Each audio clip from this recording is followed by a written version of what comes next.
Pivot. Yeah, I don't think I could do that for a 700-pound bike.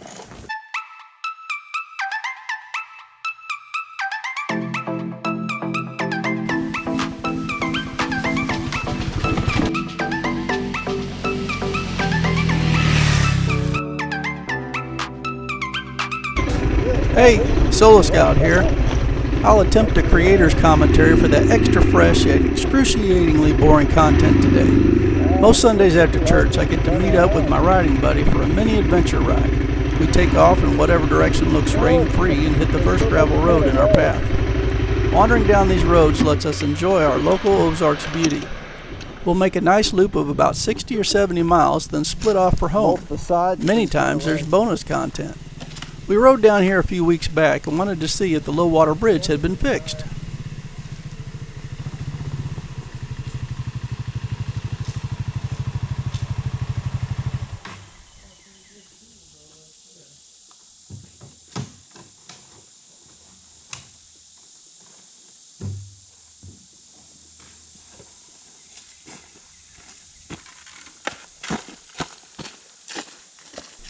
There's dueling Moto. He just about had me talked into jumping over the washed out bridge. He's a bit more confident than this old cab trooper.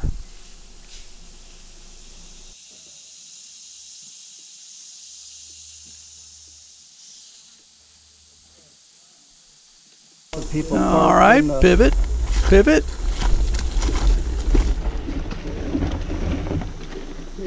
Yes, sir.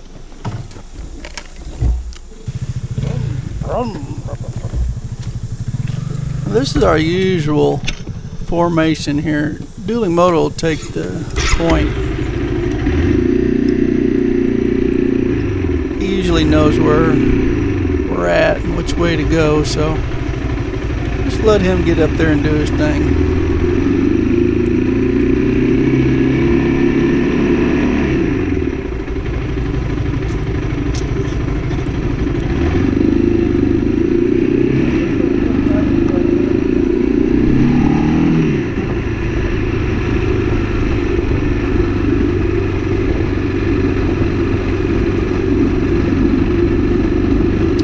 Pretty warm outside this day, but the intermittent shade was nice, and once it got going it wasn't too bad. We both got mesh jackets on, so it really wasn't too bad.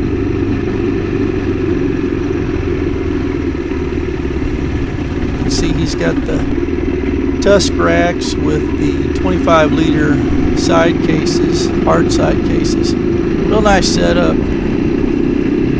I've got the tusk rack and some 15-liter Pelican cases on mine.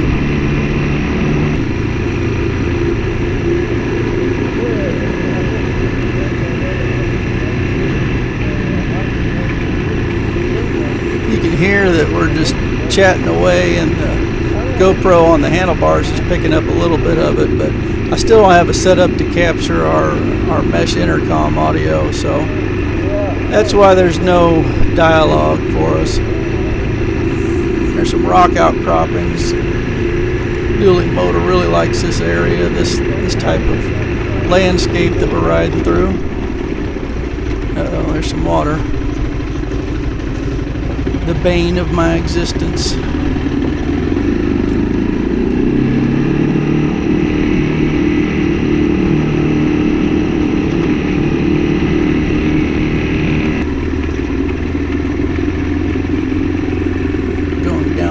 Here.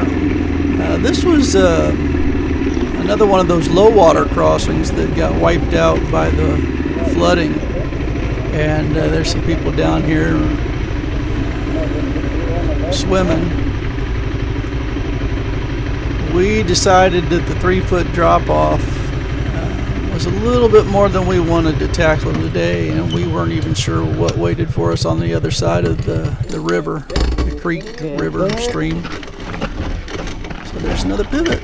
Yeah, I don't think I could do that for a 700-pound bike.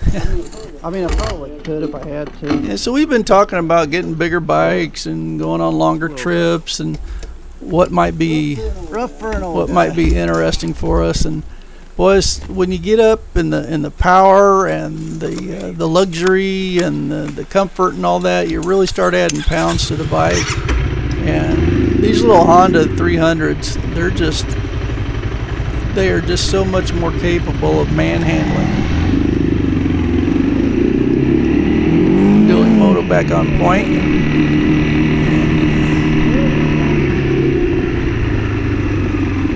He starts showing some awesome skills here as we climb the hill,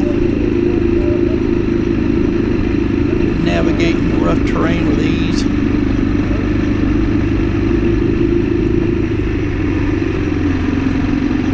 Now, we talked about all kinds of bikes, the CF Moto 450, the Ibex 450 comes up a lot simply because it's in the same price class as these, but it adds enough weight to feel a little better on the highway. And inline twin, parallel twin, a little more power, got a little more creature comforts and physical comfort, so that's a strong contender. I really like the Transalp 750. That's more my speed. Put a Corbin Gunfighter and Lady saddle on there, and we're almost back to the 919, And I got real close to a Husqvarna Norden 901 S Expedition Edition, and that could have been my bike. It was just more than I wanted to pay, and it had a lot of weight, but it came with a sturdy belly pan already, and handguards, heated seats, heated grips, cruise control. I mean, it was just decked out. If it would have had tusk racks instead of the Husqvarna racks on it, I think that might have put me over the edge, because then I wouldn't have had to buy a new rack system to mount my bags on. But I'll get a load of Dueling Moto here. See, he's making fun of me because he knows that these low water crossings on concrete bridges, they're my nemesis. Me and the throttle have a disconnect when we go over those, and we decide we want to crack the throttle open on that green slimy stuff. And Dueling Moto has witnessed it more than once, so he's making fun of me there. See, we're just chatting away. We're having a good time. We've got Senna Spider ST1 mesh intercom setups, and they are just a dream. I mean, they are awesome. But we were talking that we had come down this road once before, but in the other direction, so it was neat to run this route, backwards here.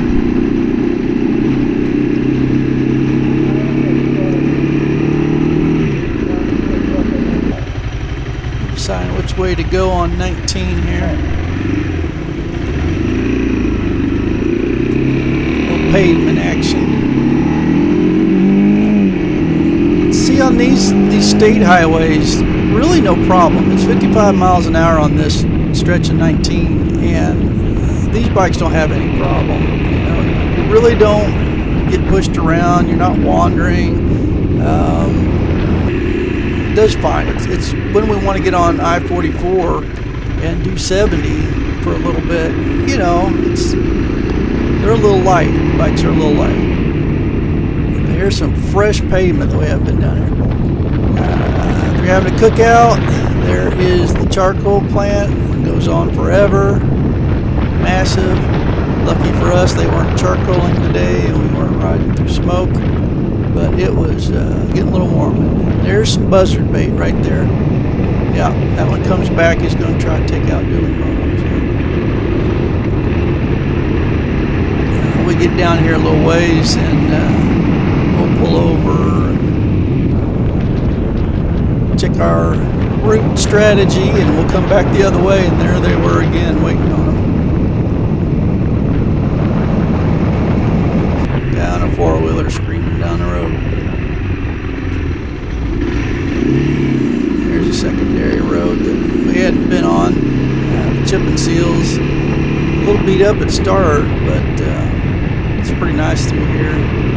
Good shape.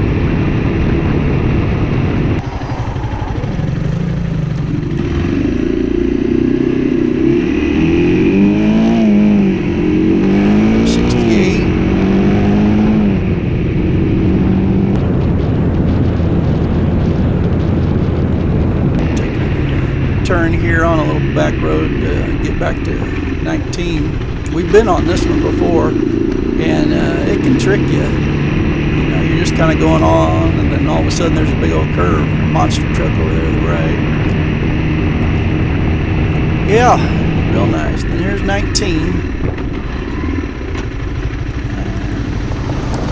Just about at the end. And these little Hondas, they just do a great job. Just run and run and run.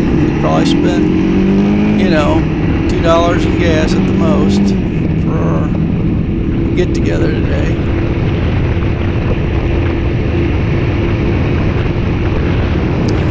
This is where Dueling Moto is going to split off and head back to his place. And I'll continue on and return to base. This is SoloScout. I'm Oscar Mike.